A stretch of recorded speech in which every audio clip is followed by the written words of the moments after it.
a packed carrier plane with a detachable fuselage.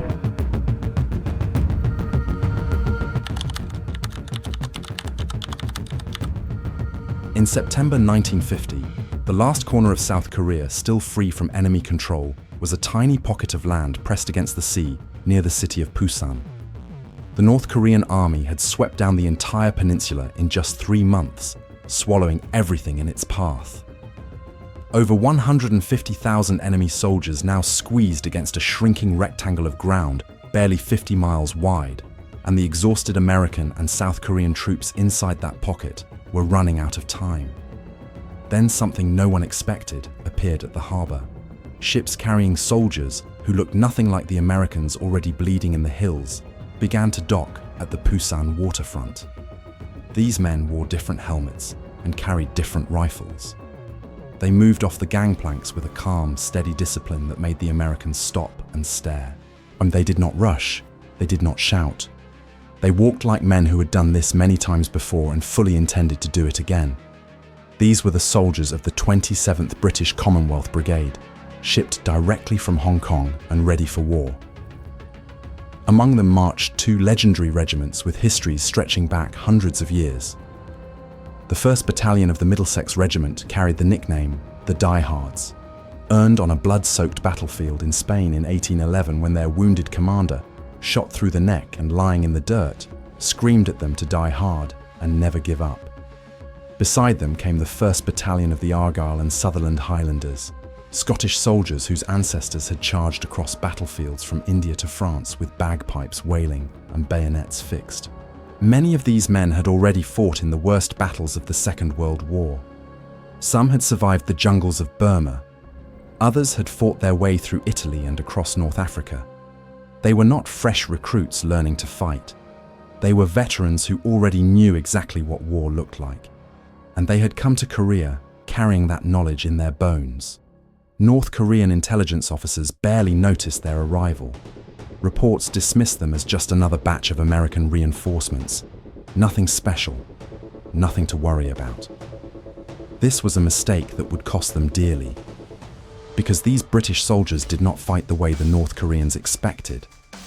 When they found the enemy, they did something that no one on the other side was prepared for. They fixed long steel bayonets to the ends of their rifles and charged straight at the enemy positions, screaming as they ran. Within weeks, captured North Korean soldiers began telling their interrogators something strange. These new troops were not like the Americans. They were something different, something more dangerous, something harder to predict and harder to stop. And when the massive Chinese army secretly crossed the border later that fall, sending over 300,000 fresh soldiers pouring into Korea, those Chinese troops would soon discover the same terrifying truth for themselves. What was it about these British soldiers, their weapons, their tactics, and their sheer stubborn refusal to back down, that shook 2 entire armies to their core? To understand why these British soldiers fought the way they did, you have to understand where they came from and what had shaped them. The British Army in 1950 was not a peacetime force learning how to fight.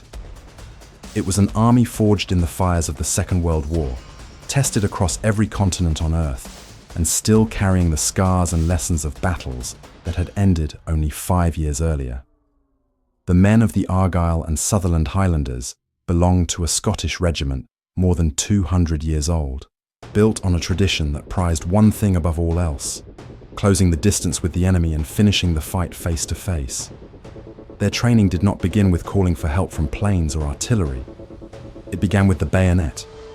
They practiced charging, stabbing, and fighting at arm's length until it became as natural as breathing. In the jungles of Burma during the Second World War, where thick trees blocked air support and tanks could not move, this skill had kept them alive when nothing else could. The Middlesex Regiment brought a different but equally deadly specialty. They were masters of the Vickers medium machine gun, a heavy water-cooled weapon that could pour a stream of bullets into an advancing enemy with terrifying accuracy for hours without stopping. The Vickers had been used since the First World War, and the Middlesex crews knew every secret it held. They could set up fields of fire that turned open ground into a killing zone, and they had the patience and discipline to hold their triggers until the enemy was close enough that every single round found its mark. Where the Argylls were the sword, the Middlesex were the wall that nothing could break through. And this combination of aggressive close combat and disciplined defensive firepower was the beating heart of British infantry tactics, and it stood in sharp contrast to the way the Americans fought. American doctrine in 1950 leaned heavily on overwhelming firepower delivered from a distance. When American units met the enemy, the standard response was to pull back, call in airstrikes and artillery barrages, and then advance once the ground ahead had been blasted apart. It was effective when it worked, but it created a pattern the enemy could study and exploit. The North Koreans learned to attack at night when American planes could not fly. They learned to hug close to American positions so that artillery could not fire without hitting friendly troops. They built their entire war plan around these weaknesses, and for 3 bloody months it worked. But no one in the North Korean or Chinese command had studied British tactics. No intelligence briefings warned them about bayonet charges or Vickers gun lines. No training exercises prepared their soldiers for an enemy that would run toward them instead of away. And that ignorance was about to cost them dearly. The first real test came on a steep, rocky hill, numbered 282, on the 23rd of September 1950. The Incheon landings had just broken the siege of Pusan, and United Nations forces were finally pushing north after months of being trapped. The Argyll and Sutherland Highlanders were tasked with taking a series of hills overlooking the Naktung River, and Hill 282 stood directly in their path.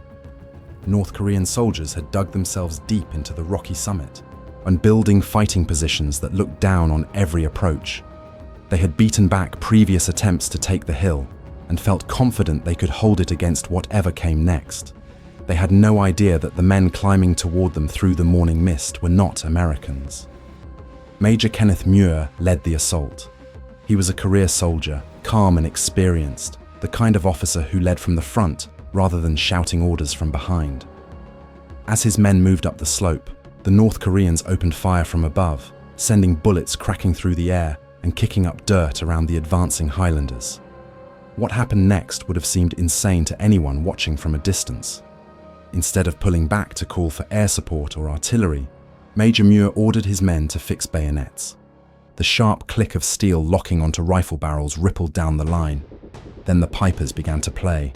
The high, wailing scream of Scottish bagpipes cut through the gunfire and echoed off the hillside, a sound unlike anything the North Korean defenders had ever heard in their lives.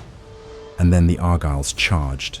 They ran uphill, straight into the teeth of enemy fire, voices raw and wild, bayonets leveled at the trenches above.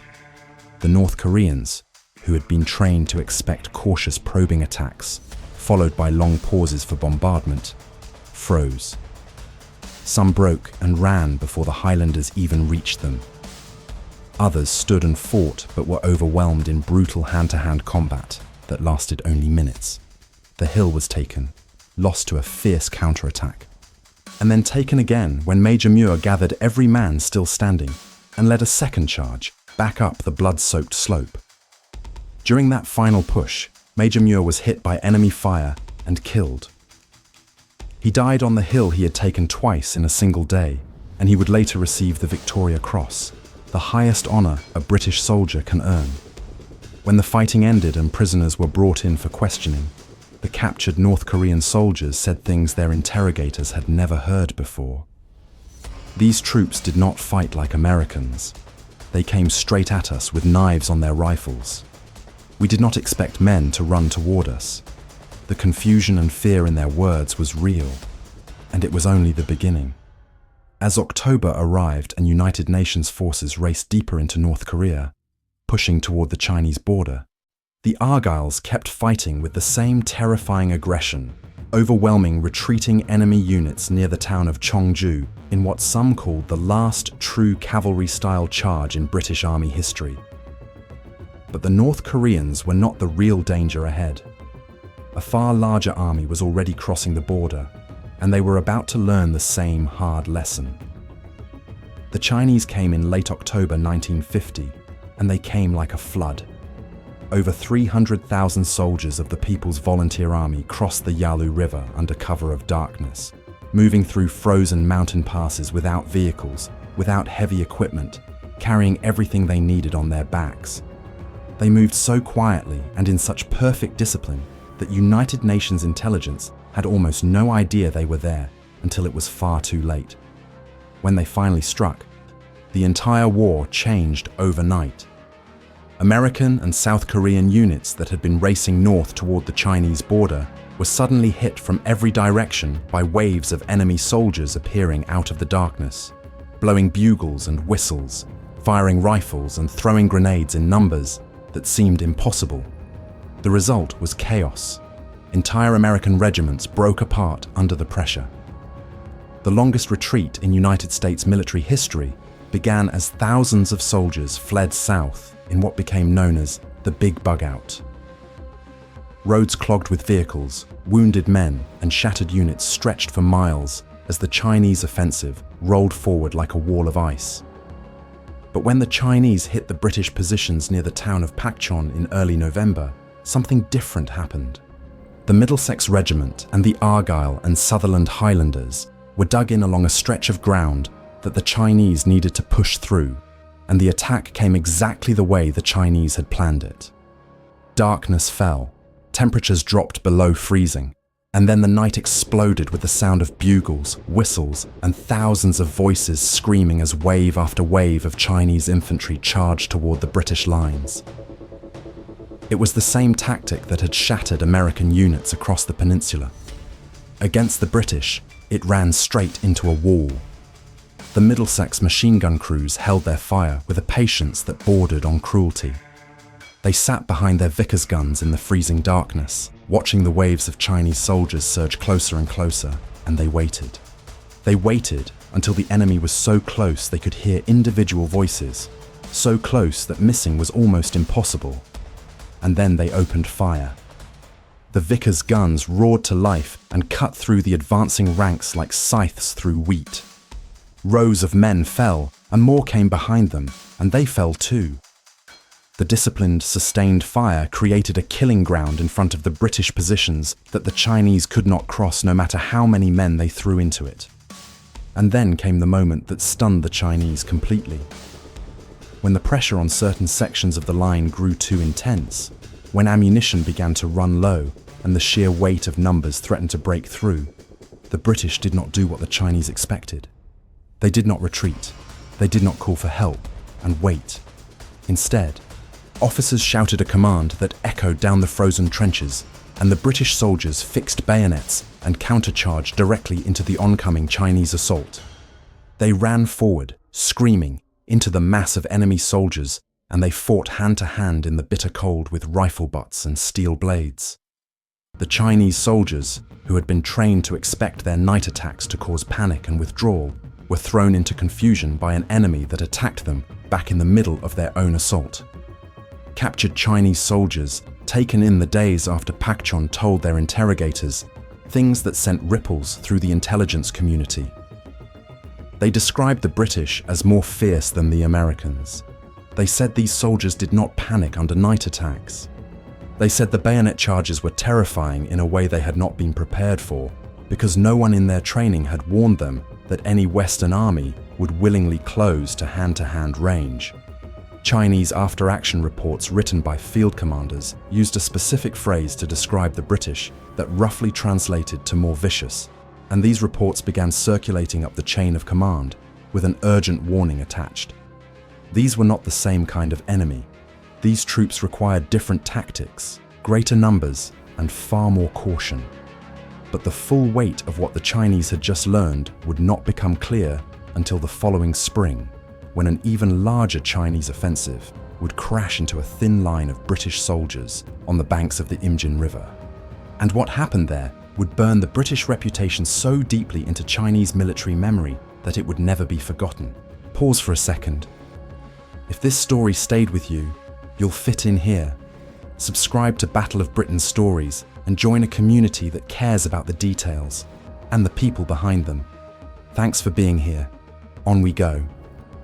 In the weeks and months that followed the fighting at Pacchon, something unusual began to appear in captured Chinese and North Korean documents.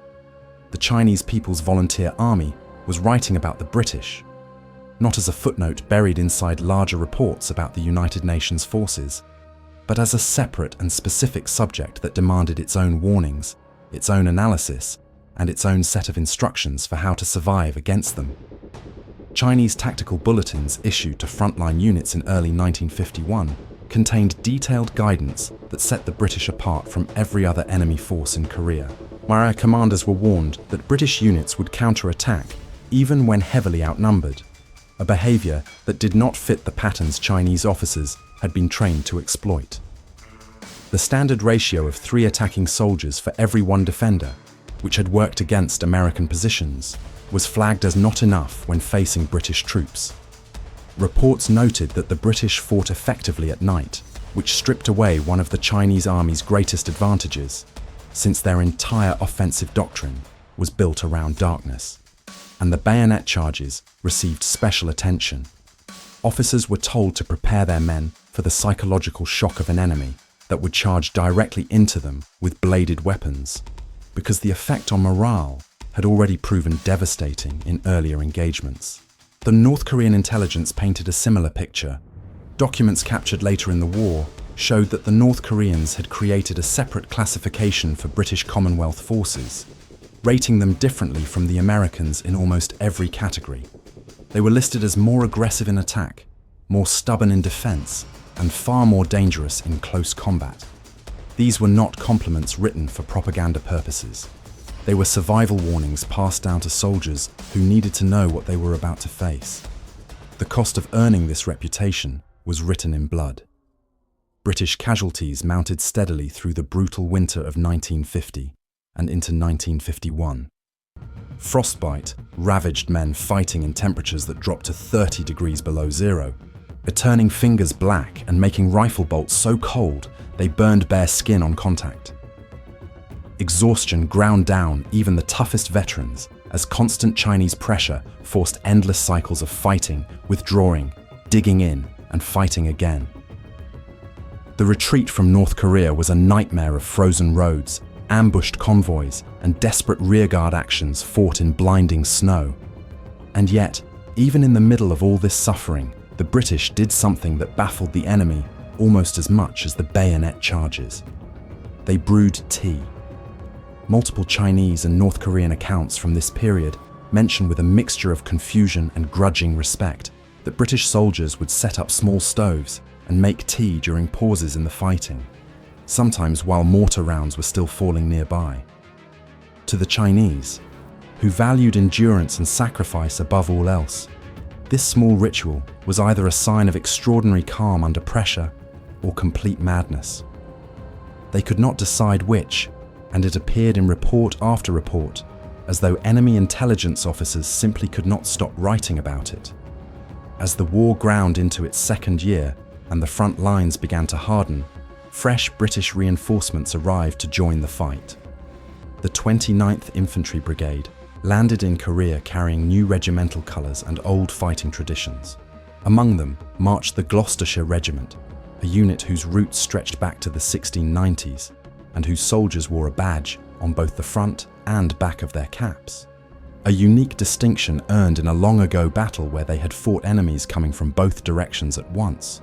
The Chinese would soon learn why that badge existed, because in just a few short months, the Glosters would be surrounded on a frozen hilltop above the Imjin River, outnumbered more than 10-1, and they would fight in a way that the Chinese army would study and write about for the next 70 years.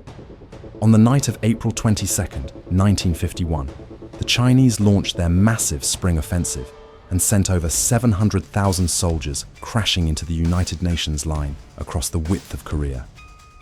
It was the largest single attack of the entire war, and it aimed to break through the Allied defenses and recapture the capital city of Seoul. Standing directly in the path of this tidal wave was the 29th British Infantry Brigade, roughly 4,000 men spread thin along the banks of the Imjin River. Among them, these holding a stretch of hills on the far left of the brigade's position, were the 750 soldiers of the Gloucestershire Regiment. The Chinese 63rd Army, more than 10,000 strong, hit the Glosters' position that first night. Thousands of soldiers forded the shallow river in the darkness and surged up the hills toward the British trenches. The Glosters fought them back with rifle fire, grenades and bayonets through the night and into the dawn. When the sun rose, the hillsides were covered with Chinese dead, but more kept coming. By the second day, the Glosters had been pushed back to a single hill, number 235, soon to be known forever as Gloucester Hill. They were completely surrounded. No reinforcements could reach them. Ammunition was running dangerously low, and still they refused to break. Chinese commanders on the ground could not understand what was happening.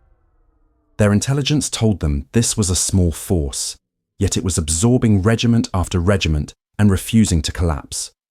Convinced they must be facing a much larger formation than reported, they committed additional units to the assault, pulling soldiers away from other sectors and disrupting their own carefully planned timetable.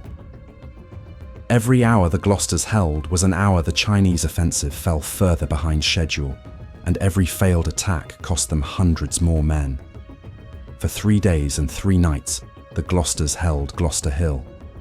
They fought until their ammunition was nearly gone, then fixed bayonets and counterattacked into the Chinese ranks to buy more time. They sang regimental songs between assaults. Their drum major reportedly sounded calls on his bugle that the Chinese initially mistook for their own signal horns, adding confusion to the chaos of battle.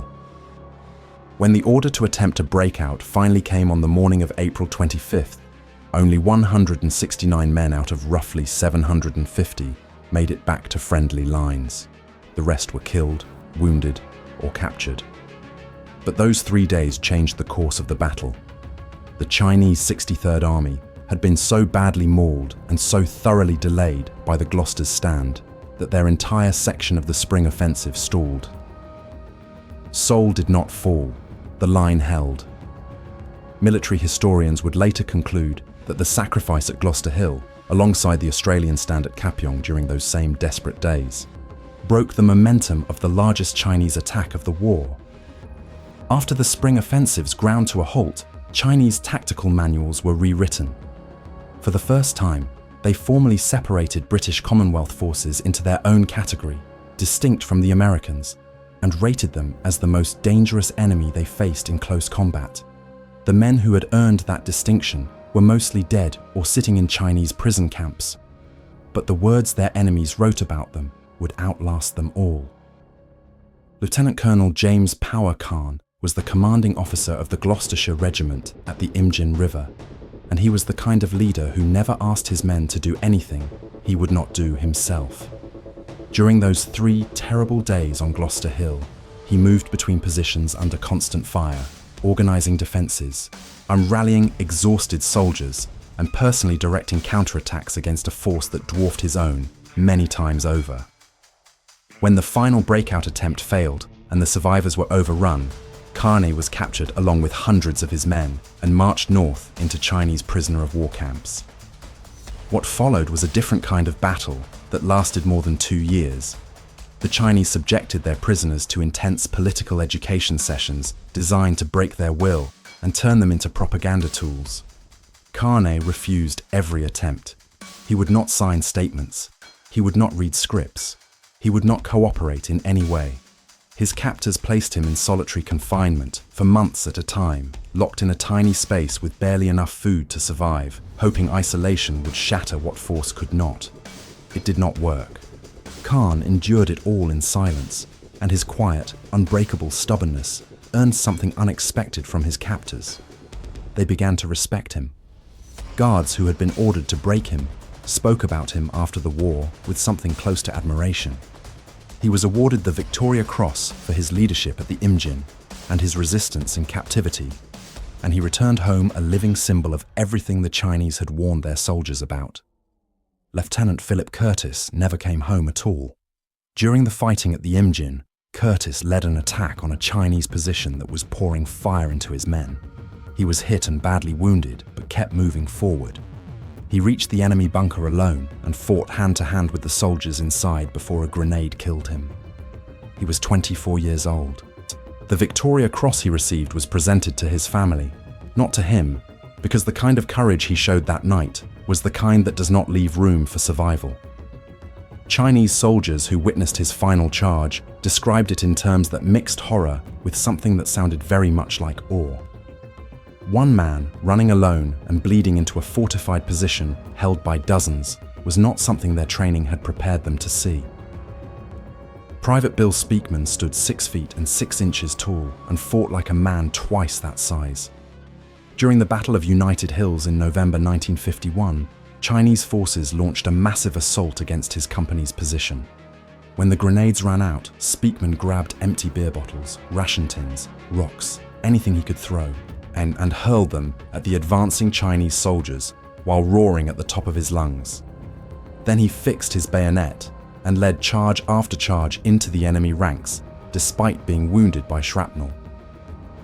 Chinese soldiers who survived that night left accounts describing a giant of a man who seemed impossible to stop, a figure so large and so furious that he seemed less like a single soldier and more like a force of nature. Speakman received the Victoria Cross and lived to old age, carrying shrapnel in his body for the rest of his life.